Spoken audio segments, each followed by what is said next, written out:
لكن أما تسألني بشكل شخصي شنو سعاداتي، يعني أقول لك يا بصراحة، وأنا يعني هسه هذا لأنه حضرته كررته كثيرا، أنا ما أحب يعني أخشى أنه يكون رياء. يعني أنا سعادتي من أكون في خلوة مع الله سبحانه وتعالى فقط وفقط.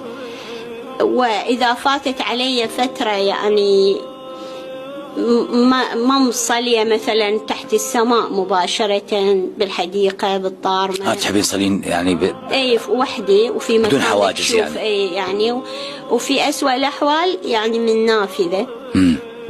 هو أكيد الله سبحانه وتعالى أقرب إلينا من حبل الوريد، بس نفسيا أنت تشعر كأنما أنت معه. هذا مصدر سعادتي الحقيقية. حقيقة مرات بسبب الانشغالات من أتأخر يعني في الحصول على هكذا فرصة، تصير الصلاة يعني في الغرف المغلقة وهذه